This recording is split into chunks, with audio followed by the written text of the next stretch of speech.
Topping our morning rush, the tough on crime legislative session is coming to an end, but not without some changes to one bill that's still stirring up debate.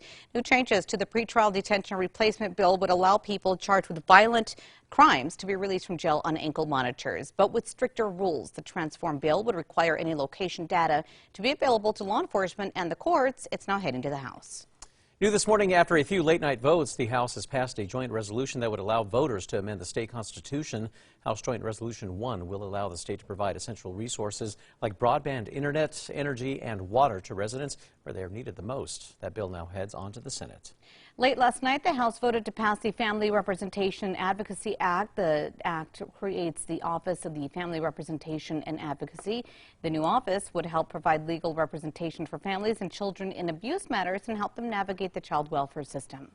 House Bill 84 is also on its way to the Senate after a unanimous vote passing it in the House.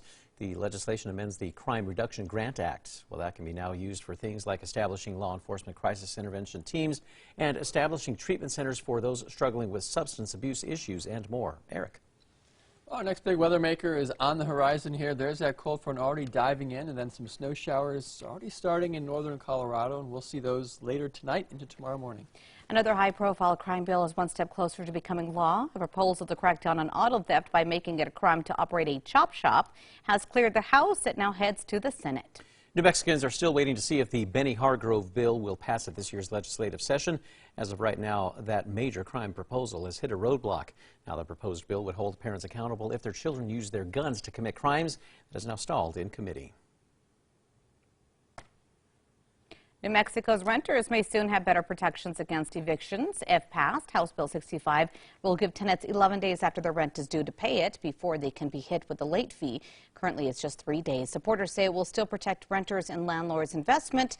However, those against it say it could fuel the current housing crisis. A high-speed railway may be in New Mexico's future. Las Cruces Senator Bill Souls is calling for a feasibility study on a train route that would go from El Paso to Denver, which of course would require cooperation from both Texas and Colorado. He's asking for $500,000 to conduct the study. The proposal passed its first committee yesterday. Eric. Well, not too much happening today, but strong enough winds will raise that threat index to a 3 for us. That will help raise our temperatures to near 60 degrees. A 6-year-old girl will likely be returned to her father after he's accused of murdering her mother. Jerome Gutierrez is awaiting trial for the death of Christy Rivera last year. Yesterday, Judge Cindy Leos ruled that she will return the child to Gutierrez. The girl will not be released to Gutierrez until her pretrial interviews are finished. Irrigation season is right around the corner for farmers in New Mexico, but right now the outlook seems to be another tough year ahead of them. Areas in Chavez, Union, and Colfax counties are all experiencing an exceptional drought. This year, the Conservancy is planning on getting the water out on March 7th, starting in Belen. U.S. officials are urging their Canadian counterparts to end the COVID restriction protests along the Ambassador Bridge. That's a key trade route for automakers. Protesters say they won't move until Canada ends their COVID restrictions. Eric. All right, guys, well, there is one accident to report this morning on I-25 North. This is near Lead. It is causing a slowdown. Other than that, roads are mostly clear, but drive carefully this morning. 77 rescued sea turtles are back home this morning. It's following their release in southern Texas. Waters in the Gulf of Mexico were stunned by last week's Arctic blast that harms the turtles' ability to swim and breathe. Now, prior to release, though, rescue officials made sure that all the turtles competed in some swim tests. All right, guys, we're throwing it way back here. 1899, February the 11th, the coldest temperature ever recorded in February. Still, minus 18 degrees from Clayton. Have yet to beat that record.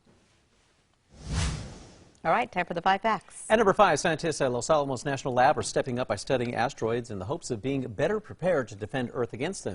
Planetary scientists say that there's no cause for alarm right now, as asteroids are not heading our way. Well, the team is trying to learn more about what the massive space rocks are made of and how they behave, as well as using the help of a supercomputer. Number 4 now, irrigation season is right around the corner for farmers in New Mexico. But right now, the outlook seems to be another tough year ahead of them. Areas in New Mexico are experiencing an exceptional drought. This year, the Conservancy is planning on getting the water out on March 7th, starting in Belen.